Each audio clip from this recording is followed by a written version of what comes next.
Hannelore Caire e Eliana Alves Cruz, com tradução consecutiva. Apresentação realizada em 19 de junho, no 12º Flieraxá. A roda de conversa acontece em um palco elevado, que possui uma longa mesa preta, que carrega copos com água e com 4 cadeiras atrás, onde os palestrantes se assentam. O fundo é composto pelas cores do tema do 12º Flieraxá, azul, vermelho e verde, e um telão, cujo no vídeo está visível apenas a parte inferior do mesmo. Da esquerda para a direita, a primeira pessoa sentada é o tradutor, que traduz o que a convidada fala para o português. Ele é um homem branco, de cabelos curtos cacheados, de tom preto. Ele traja camisa polo verde musgo, leva no pescoço o crachá dos participantes do evento e usa óculos de aro retangular preto. A segunda pessoa sentada é Hannelore Caire, uma mulher branca, de cabelos castanhos lisos, cujo comprimento lhe passa os ombros. Ela traja blusa preta e jaqueta jeans por cima. Usa óculos redondos de aro preto. A terceira pessoa sentada é Eliana Alves Cruz, uma mulher negra cujos cabelos de tom castanho escuro são todos envoltos em dreads que lhe estão presos na parte de trás da cabeça. Ela traja blusa listrada verticalmente de preto e branco e por cima uma jaqueta preta. A quarta e última pessoa sentada é Afonso Borges, um homem branco de cabelos cacheados, presos em um rabo atrás da cabeça de tom branco. Possui barba de mesmo tom. Ele traja blusa branca estampada com o tema do 12º Flieraxá. Leva no pescoço o crachá dos participantes do evento e usa óculos de aro redondo preto. No canto inferior direito do vídeo em questão, está do início ao fim as intérpretes de Libra, ora sendo uma mulher branca de cabelos presos e blusa preta, ora sendo uma mulher branca de cabelos claros, lisos e beijo preto. Elas traduzem simultaneamente tudo o que está sendo falado. De tempos em tempos, a plateia é filmada e é possível ver que está cheia. Tantos outros que essa geração vem trazendo. Estevão e tantos outros. Tom.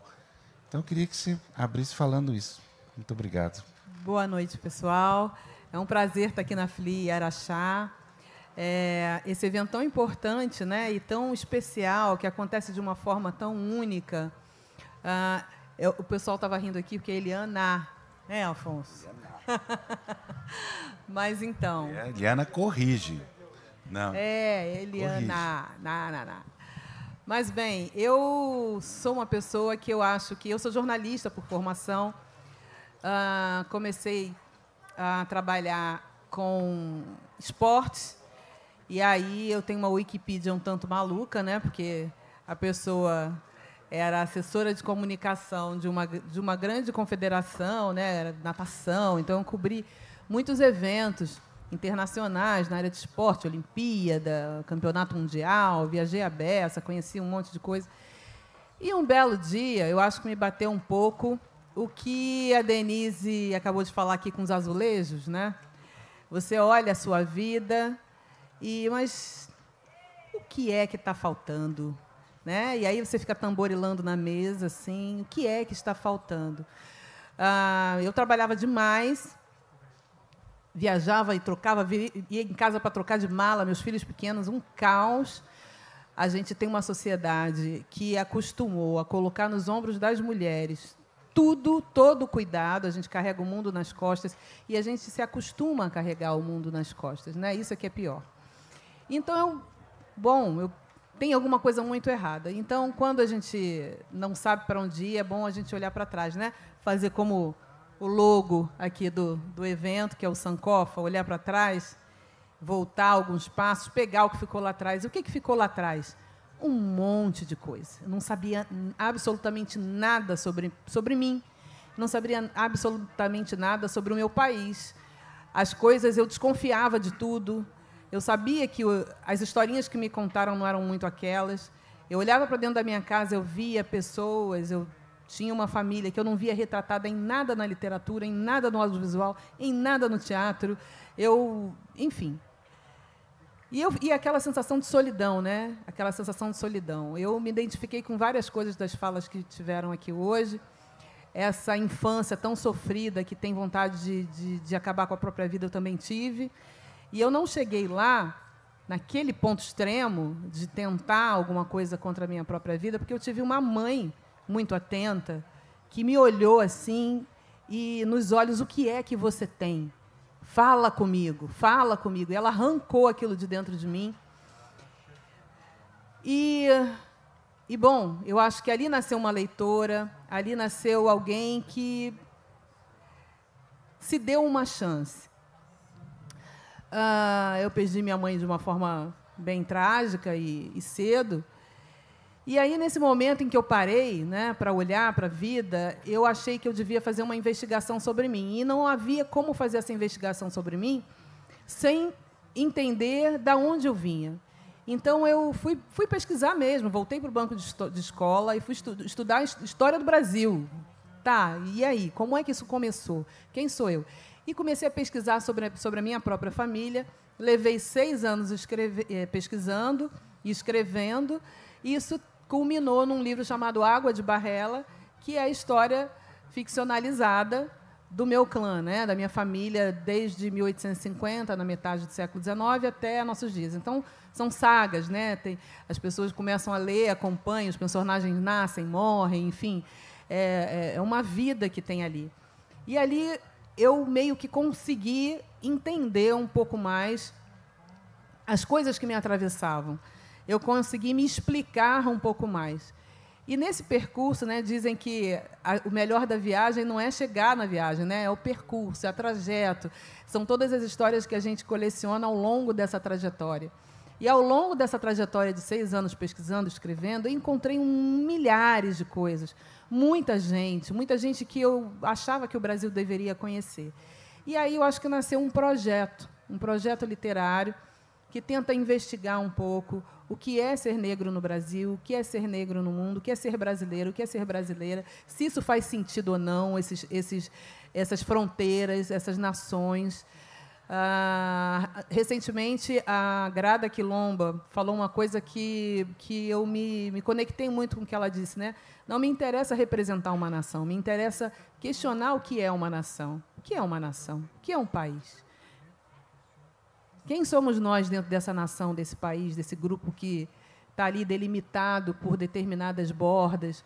Enfim, são todas essas coisas que estão na nossa vida sem que a gente perceba e que faz com que a gente tenha uma escrita que eu acho que é muito inusitada para muita gente.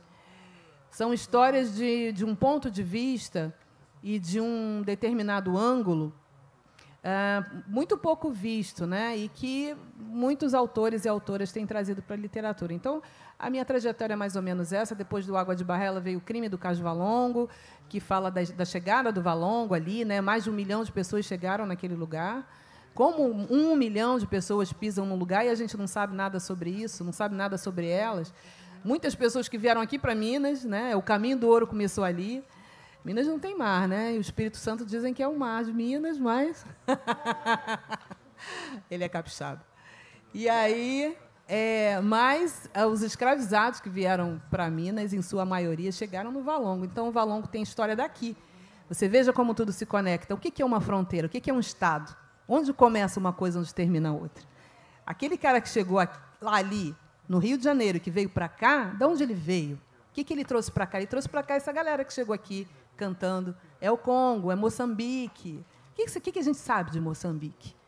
Aposto que cada mineiro aqui sentado tem se você fizer um teste de DNA, vai aparecer lá um Moçambique na sua vida. Você, ué, de onde veio isso? Então, essas perguntas todas é que fazem o que a gente escreve, né? Eu acho que aí vem um pouco da jornalista, que curiosa, né? Eu abro uma porta, mas eu fico sempre querendo saber o que tem atrás da outra porta. Eu vou lá, abro aquela porta, eu fico sempre assim, né? É um pouco angustiante, mas é muito instigante. E muito bonito a gente se abrir para o inesperado, que é a nossa própria constituição como seres humanos.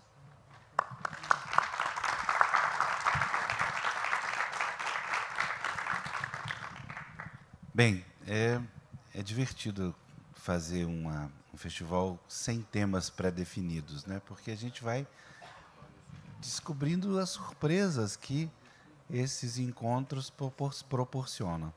E aqui tem uma surpresa. Inicialmente, eu, Tom e o Sérgio imaginamos que colocaríamos 2 escritoras que escrevem literatura policial. E aí a gente poderia puxar por aí. Mas nós, um pouco antes daqui, descobrimos que é muito mais que isso, né, Hannelore? Então, eu queria passar a palavra para a Hannelore. Alors bonjour et merci. Je ne parle pas brésilien, mais j'ai un traducteur qui va traduire ce que je dis. Eu não falo brasileiro, mas eu tenho português brasileiro, mas eu tenho tradutor aqui que vai me ajudar. Alors tout le monde me dit merci d'être venu chez nous. C'est moi qui vous remercie de m'avoir invité. Todo mundo fala, está me agradecendo por ter vindo aqui, mas eu que agradeço vocês de terem me convidado para vir aqui.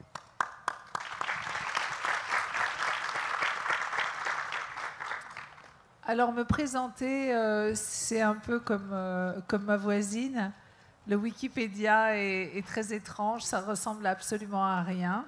Me apresentar é tão estranho quanto a minha colega aqui. O meu Wikipédia também não parece com nada.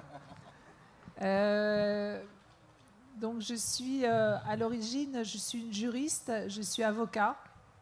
De origem eu sou advogada, eu sou uma jurista. Je suis avocat criminel à Paris.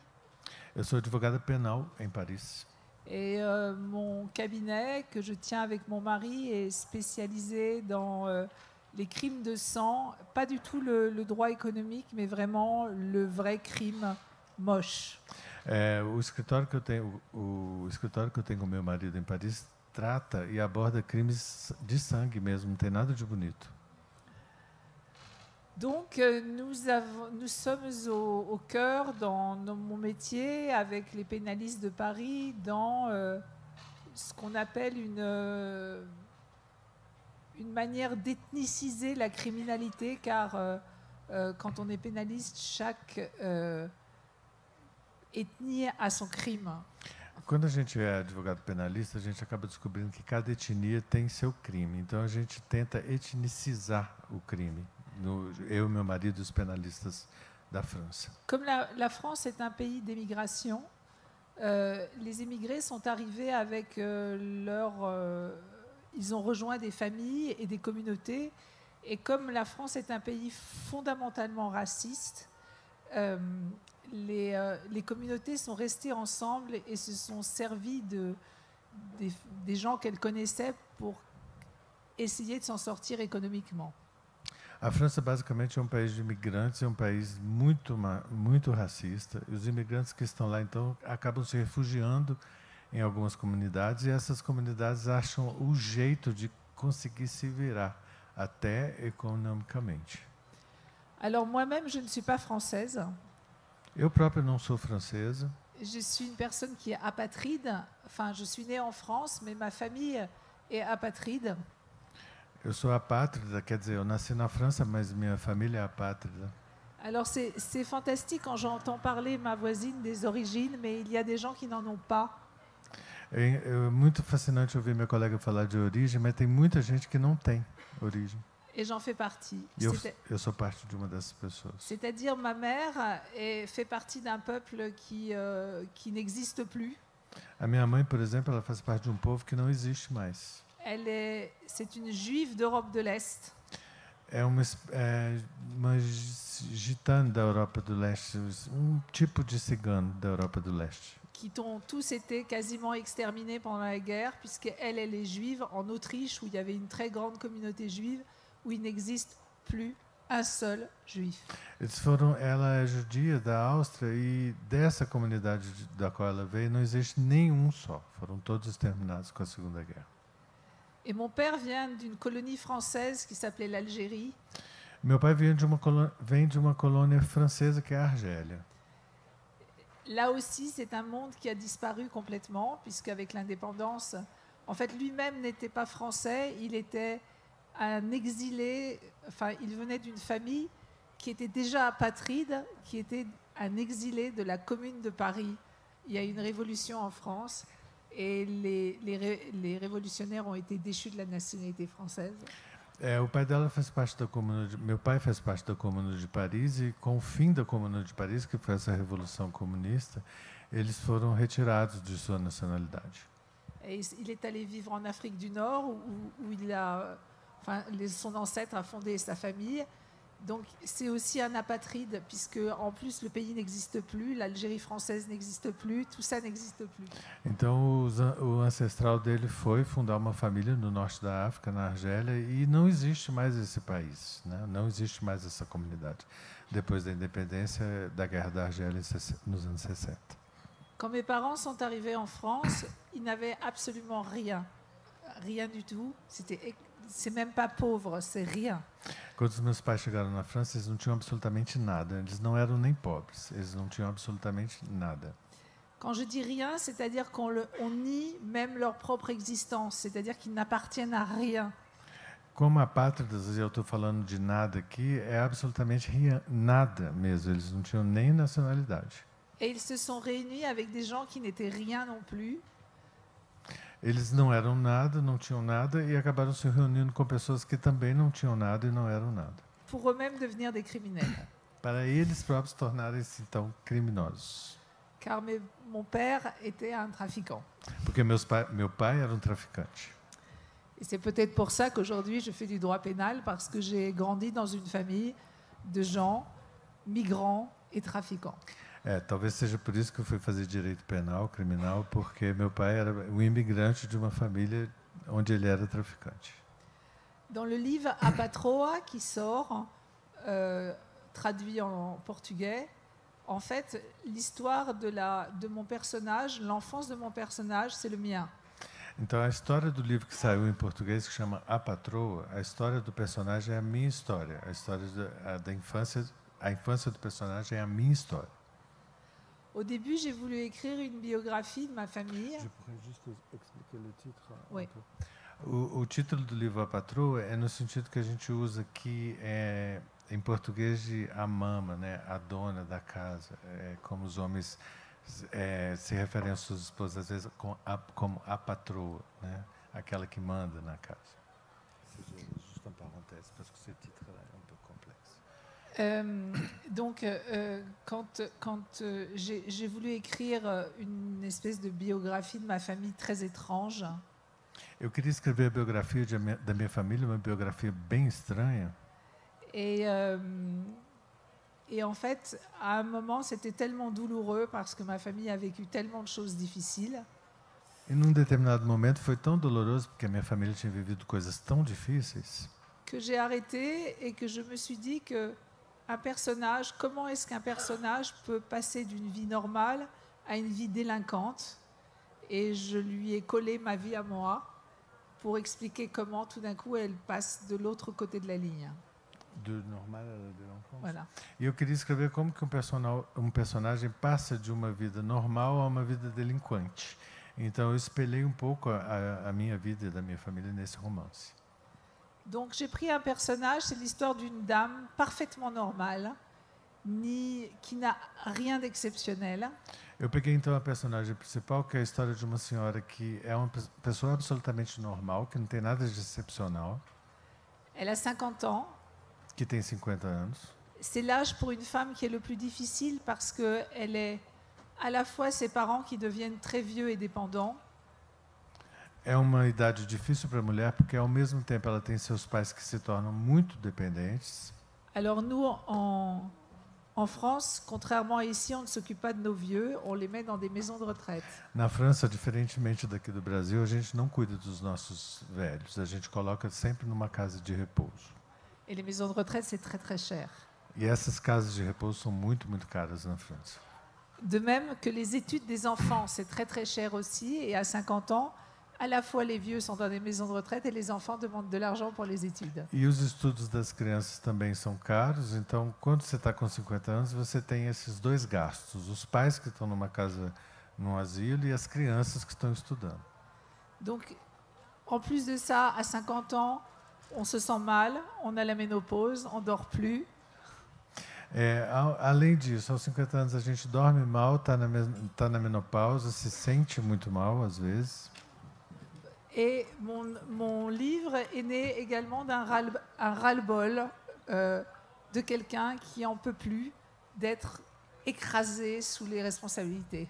E o meu livro fala então desse estar de saco cheio de uma pessoa que não aguenta mais de ser estrangulada nessa idade com tanta coisas sendo esmagada, uma pessoa esmagada. Et mon personnage a comme métier, elle est traductrice judiciaire. A personagem do livro, eu li o livro, tá, gente? Muito bom. A personagem é uma tradutora jurídica, judicial. Ce qu'il faut savoir, c'est que les traducteurs judiciaires, la police, quand elle arrête des milieux criminels étrangers, elle est aveugle, enfin elle est sourde, elle les écoute téléphoniques, elle ne comprend rien puisqu'ils parlent dans une autre langue. Et le traducteur judiciaire va traduire les écoutes téléphoniques pour pouvoir arrêter les criminels. Então, o tradutor judicial ele tem essa função. Com as escutas telefônicas feitas pela polícia dos imigrantes, das pessoas que não falam a língua do país, o tradutor judicial ele tem que traduzir essas escutas telefônicas para poder incriminar, como diz, para poder fazer a queixa da pessoa. Et je me suis aperçue, en interrogeant des traducteurs judiciaires avec lesquels je travaillais, surtout les traducteurs de langue arabe, qui ont une grande importance en France parce que vous savez que nous avons le terrorisme. Por causa do terrorismo, a gente tem muitos tradutores judiciários que traduzem do árabe. Como vocês sabem, a gente tem casos de terrorismo árabes na França. Então, conversando com meus amigos que são tradutores judiciais do árabe, je me suis aperçue qu'en fait, comme le ministère de la Justice est très pauvre, ils n'avaient pas de couverture sociale et ils étaient payés ce qu'on appelle au noir par le ministère. E como o Ministério da Justiça é um ministério mais pobre, eu acabei percebendo que esses tradutores eram pagos por fora pelo ministério. Et não donc, eram funcionários. je me suis rendu compte que la sécurité nationale française était protégée par des gens qui étaient sans couverture sociale et extrêmement mal payés. Eu me dei conta, então, que a segurança nacional francesa pagava pessoas muito mal e que não tinham nenhuma cobertura social, os tradutores. Ajouter à ça le passé de mon personnage, ça crée une femme qui un jour en a ras-le-bol et qui décide de profiter du fait qu'elle entend tout avant les autres pour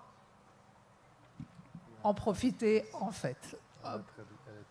Elle est traductrice judiciaire pour profiter en fait de son avantage. Então eu acabei colocando nessa personagem, a tradutora, que resolveu, de saco cheio, aos 50 anos, resolveu aproveitar de tudo que ela ouvia antes dos outros e tirar proveito disso. Alors j'ai écrit un livre qui est extrêmement immoral. Eu escrevi um livro que é muito imoral. Et personne, alors il a très très très bien marché en Europe. Foi um livro que vendeu muito, muito bem na Europa. J'ai fait de nombreuses interventions comme ici. Eu fiz muitas palestras, como eu estou fazendo aqui. Et pas une seule fois quelqu'un m'a dit que le livre était immoral. E durante essas palestras, eu fiz um livro muito imoral e durante essas palestras não teve uma só pessoa que me dissesse que o livro era imoral. Pourtant, l'histoire, c'est l'histoire d'une femme qui détourne 1 tonne de cannabis pour pouvoir le vendre elle-même. E, entretanto, a história é a história de uma mulher que desvia 1 tonelada de maconha para poder vender e ter lucro com isso. Mais c'est écrit d'une telle façon que toutes les femmes se sont reconnues dans cette femme. Mas foi escrito de uma forma que todas as mulheres acabam se reconhecendo nessa personagem. Et elles ont toutes dit, moi dans la même situation, je fais la même chose. E todas me falam que eu na mesma situação faria absolutamente a mesma coisa.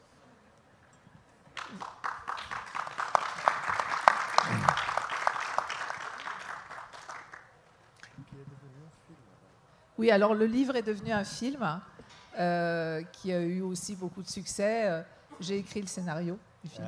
O livro virou filme que eu escrevi o roteiro e que fez bastante sucesso também. Avec une actrice très connue qui s'appelle Isabelle Huppert. Alors je ne sais pas si elle est connue ici. Elle est très connue. Uma atriz francesa muito conhecida lá, eu falei com ela que aqui também, mas eu não sei se ela chama Isabelle Huppert.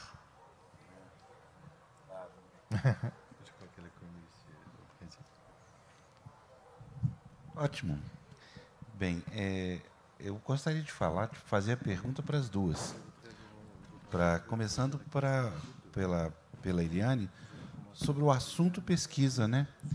Nós ali na Coxia fizemos um breve enredo, né, entre nós, e descobrimos que o próximo livro da Hannelore fala sobre, entre muitos assuntos, sobre a questão da escravidão. E aí tem muita pesquisa. Então, eu queria que a Eliana começasse falando desse assunto, de como foi essa descoberta de tantas informações que são históricas, e depois transportasse a mesma pergunta para a Hannelore. Olha, a arte de pesquisar, eu acho que é a arte de fazer as perguntas certas.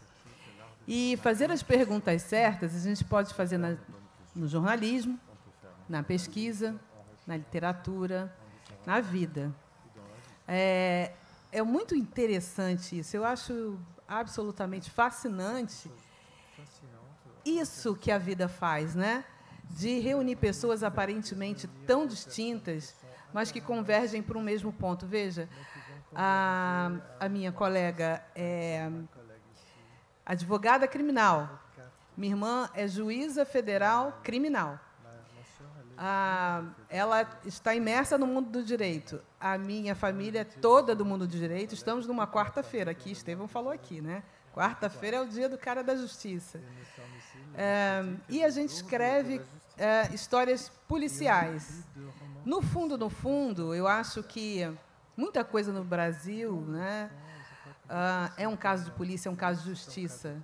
A gente é um povo muito carente de justiça, porque a frustração que a gente sente ao olhar ao nosso redor, a sensação de impotência, a sensação de desproteção é constante. E, quando a gente transporta isso para a literatura, isso ganha outras colorações e outras perspectivas. Então, trazer a escravidão como um caso de polícia, como acontece no crime do caso Valongo, né? Eu inventei a morte de um grande comerciante, um cara que é um comerciante de escravizados, um pequeno burguês.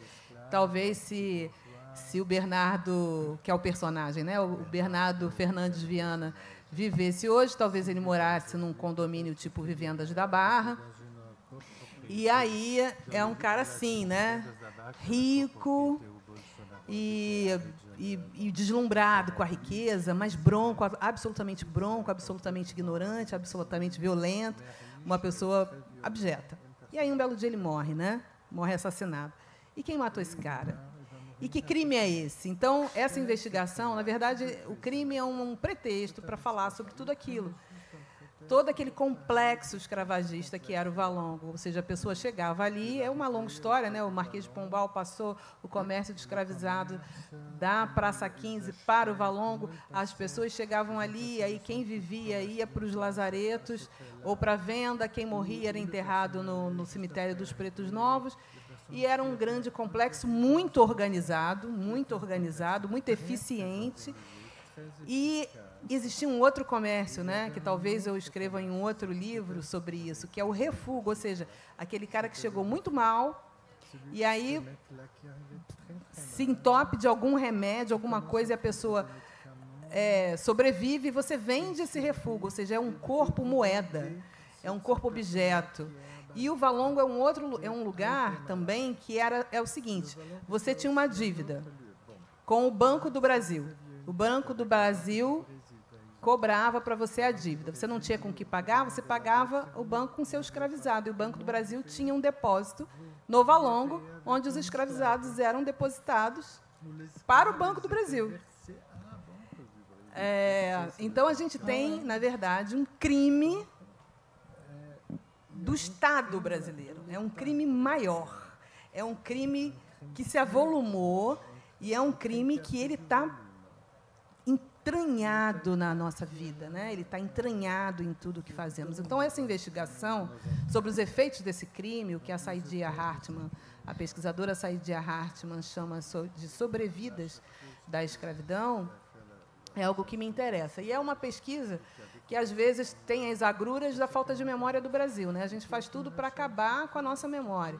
Eu estava aqui, um pouco antes, estava investigando ali, passando notícias no celular, e estava vendo uma igreja de 160 anos no Rio de Janeiro, em Santa Teresa, que o padre achou que devia modernizar, e ele meteu uma marreta no altar de 160 anos da igreja em Santa Teresa.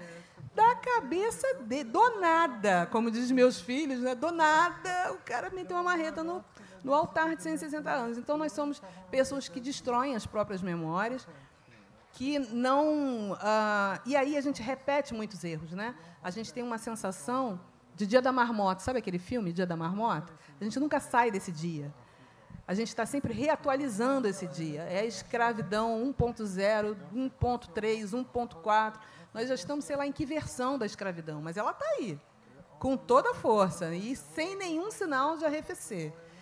E a literatura, como disse o Renato, talvez não resolva, mas ela mete algumas minhocas nas cabeças, né?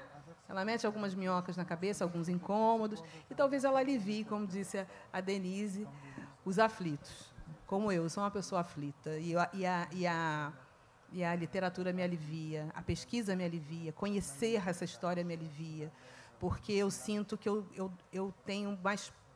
Não é domínio, porque a gente não consegue controlar a vida, mas eu tenho mais consciência de quem eu sou.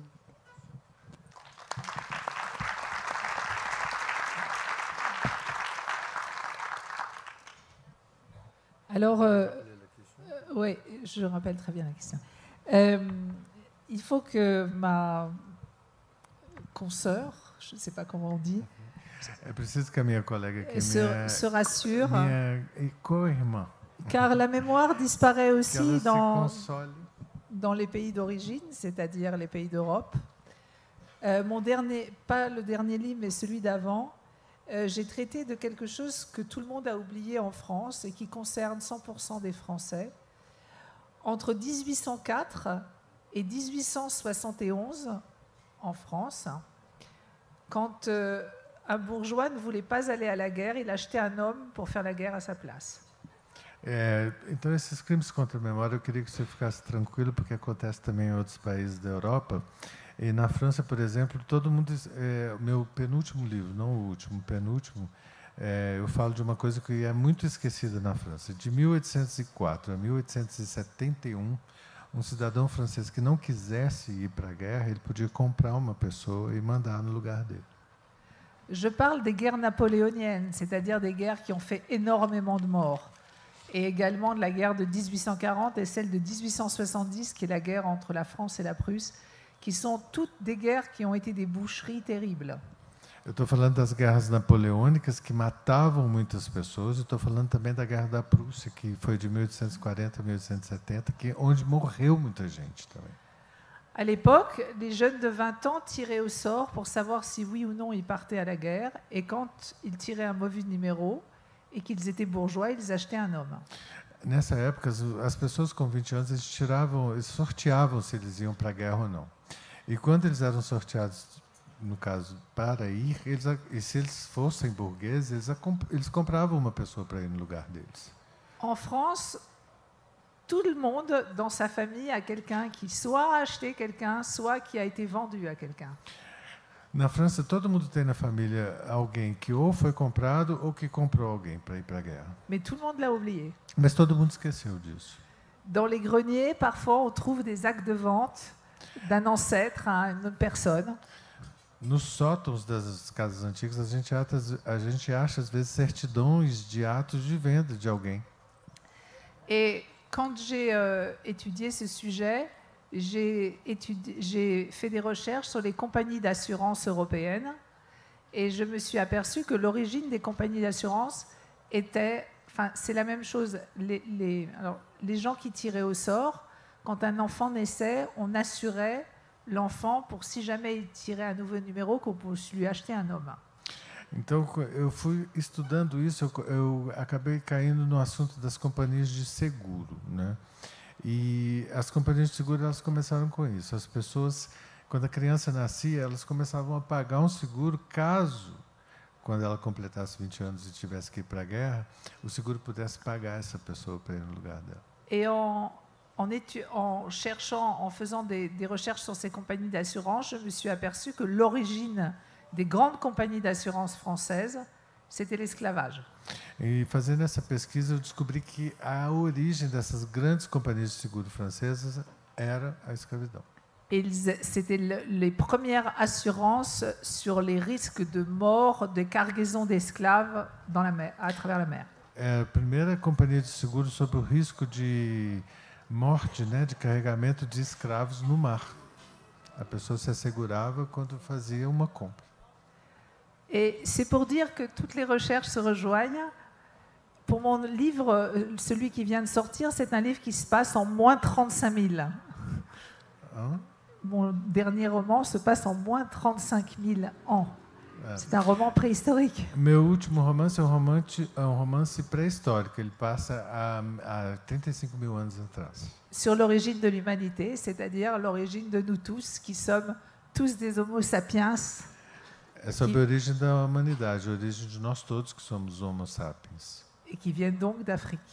E que viemos da África. Et ce qui est extrêmement drôle, par exemple, c'est qu'en Angleterre, depuis 2012, on décode le génome fossile. Na Inglaterra, o que é engraçado é que desde 2012 já estão decodificando os genomas fósseis. Et on s'est rendu compte, par exemple, en Angleterre, on a découvert une nécropole du néolithique. Na Inglaterra, a gente descobriu uma necrópole do período neolítico. Et en décodant le génome des gens dans cette nécropole, on a vu qu'ils étaient tous noirs. E analisando o genoma das pessoas dessa necrópole, a gente descobriu que eram todos negros. Em Londres. À Londres. Oui. Em Londres. Parce que l'origine des Anglais sont des Noirs, comme l'origine des Français, comme l'origine de toute l'Europe. A origem de toda a Europa, dos franceses e dos ingleses, é negra. Dans les reconstitutions préhistoriques des grands sites comme Lascaux ou Chauvet, qui sont des endroits où il y a des fresques pariétales, les reconstitutions avec les œuvres préhistoriques, quand ils montrent aux enfants les œuvres préhistoriques, ils sont blancs. Na reconstituição dos sítios pré-históricos da França, como a Gruta de Lascaux, por exemplo, quando eles contam histórias para as crianças, e os desenhos que tem nas cavernas são homens brancos. Et je suis allée donc voir une conférence sur la grotte Chauvet, qui est la plus belle grotte du monde. Vous connaissez peut-être, avec des chevaux et des aurochs. Et, elle date de moins 35 000 ans. Et c'était une reconstitution pour des universitaires. Et le petit film qui était avant était des hommes préhistoriques blancs. Então eu fui ver nessa gruta, eu não conheço, chama Chauvet. E eu fui ver uma reconstituição nessa gruta que era feita para estudantes universitários, uma gruta que data de pelo menos 35 mil anos, e o filminho que eles passavam era de homens pré-históricos brancos. Alors j'ai posé la question, mais pourquoi tout le monde sait qu'ils étaient noirs? Ici, il n'y a que des universitaires, tout le monde sait que nos ancêtres sont noirs. Pourquoi avez-vous mis des blancs qui peignent cette grotte? Et ils m'ont répondu, parce que les enfants qui regardent ça dans les classes vont dire aux enfants noirs, oui, tu vois, toi, tu es un homme préhistorique.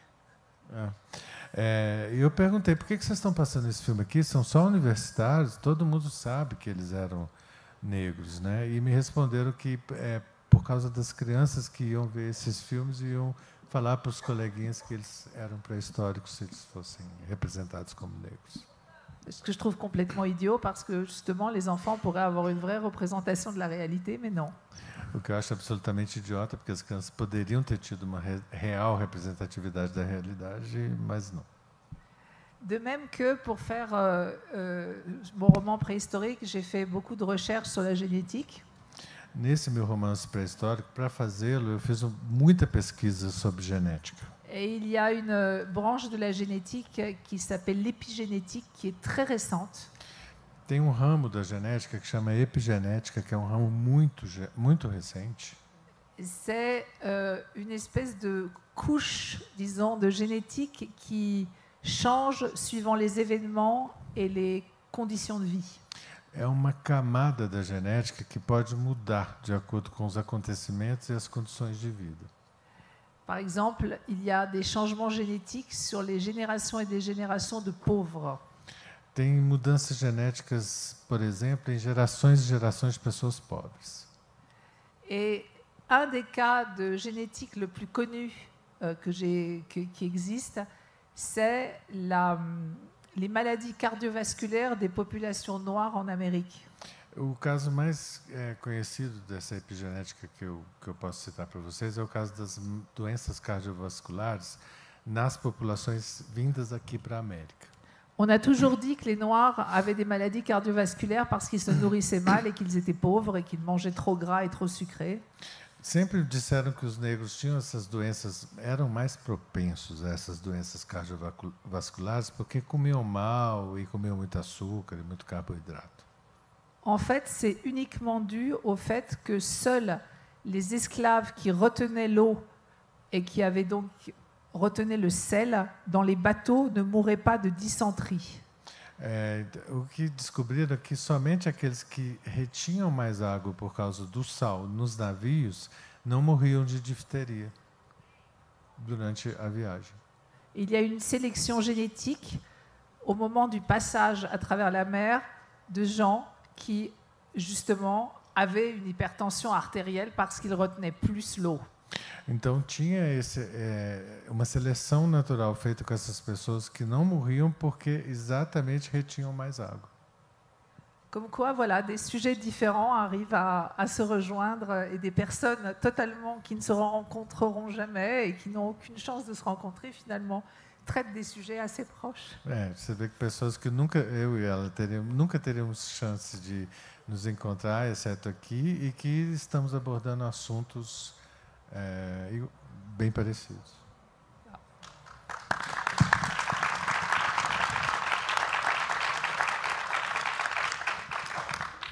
Bem, hora de encerrar. Agradeço a todos. Amanhã tem mais.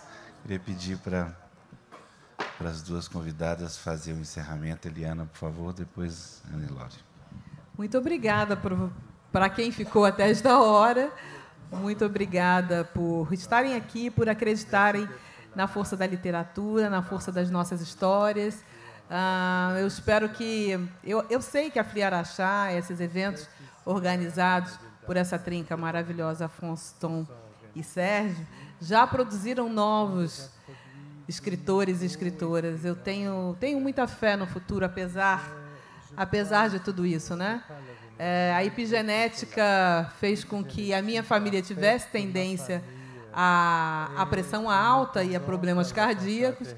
Minha mãe faleceu de um infarto fulminante com 40 anos, né? Com 40 e poucos anos. Então, é muito impactante como as coisas são determinantes na nossa vida, mais do que a gente possa imaginar. E saber dessas origens, saber dessa história, faz com que a gente viva mais, inclusive, que a gente se cuide mais, que a gente olhe para o nosso corpo de uma outra forma, de uma outra maneira. Se eu quero mudar a geração futura, eu preciso mudar o meu padrão de comportamento, eu preciso mudar este padrão de acumular tanta água, de acumular tanta coisa. E uma forma de desaguar essa água é o livro, é escrever, é contar a história e é compartilhar com vocês.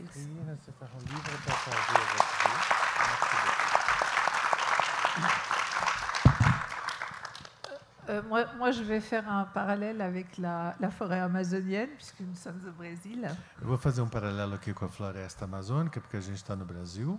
En fait, une idée, quand elle est plantée dans une tête, elle a un foisonnement et une croissance proche de tout ce qui croît dans vos forêts, c'est-à-dire énorme. Uma ideia, quando ela é plantada numa cabeça, ela tem potencial de crescimento igual tem as árvores da Amazônia, potencial enorme. J'espère que nous deux, on vous aura mis des petites graines dans la tête comme ça qui vont partir dans une immense floraison. Eu espero que nós duas tenhamos plantado sementes na cabeça de vocês que vão partir numa grande floração. Muito obrigado.